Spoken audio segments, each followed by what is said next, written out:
সমস্যা নাই মানে পায়খানা করা পর্যন্ত এখন বদ্ধ। সরকারও অ্যাকশন নেয় না। এই ব্রিটিশ আমল থেকে শুনি কি সরকার বলে হ্যাঁ নদী খোঁড়ে নদী খোঁড়ে। আমার বাসা এখানেই, আপনি দেখতে পাচ্ছেন পানির নিচে। নিজের কষ্টের কথা কাউকে বলি কোনো আছে? বাড়ির পানি, রাস্তার পানি, সব জায়গায় পানি। কোনো বাসায় পানি মোটামুটি 3 ফিট উপরে আছে এখনো, মানে 3 ফুট নিচে পানি অবস্থান করতেছে।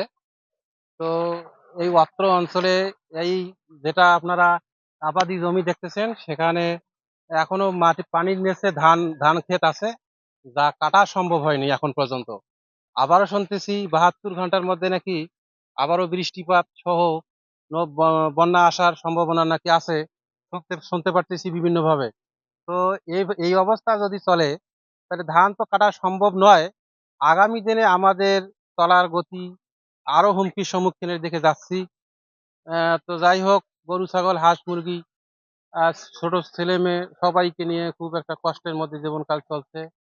তো শুকনা খাবারের মানে পাক করে খাওয়া তো সম্ভব নয়, এমনকি শুকনা খাবারও কোনো প্রকার ব্যবস্থা আমরা এখন পর্যন্ত কোথাও থেকে পাওয়ার আশঙ্কা দেখতেছি না। আর সর্বশেষ কথা হলো যে আমাদের তিস্তা নদী যদি গভীরতা থাকতো, হয়তোবা আমাদের এই বিড়ম্বনা থেকে আমরা হয়তোবা মুক্তি পাইতাম। পানি উঠছে, বাড়িতে পানি উঠছিল, আজকে পানি বাইরে হয়েছে। ঘাস নাই, এই বন্যার ঘাস আছে, ঘাস নাই তো।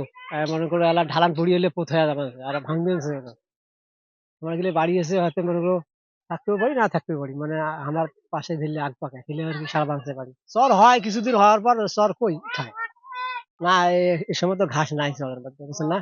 মানে ঘাস তো আবাদ করলে হয়, তা আমার তো ওটা ওই যেটা ঘাস হয়, বুঝছেন, মানে জমির মধ্যে ওইটাই খোয়ায়।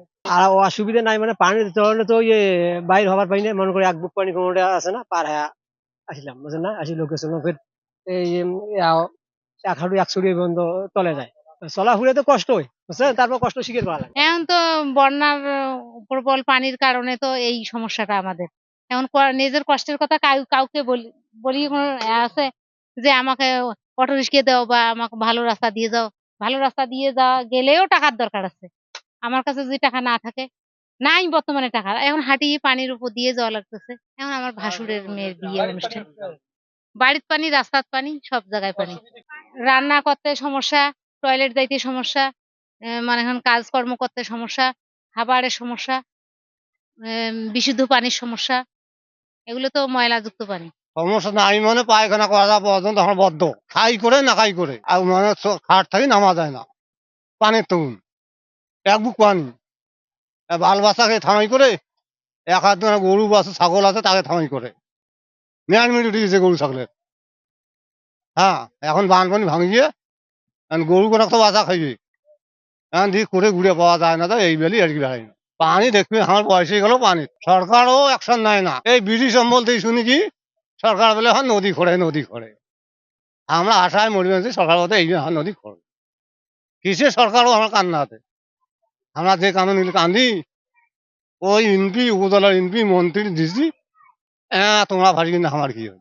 ওই যেমন ডিরেক্ট যাওয়া পাওয়া হয়েছে তাকে দিয়ে ফেলাই নাই, ওই ঠ্যাং খাই দিয়ে কাদো যে একে হতে হাল বোয়া কাদো হয়ে গেছে ঘরের মধ্যে।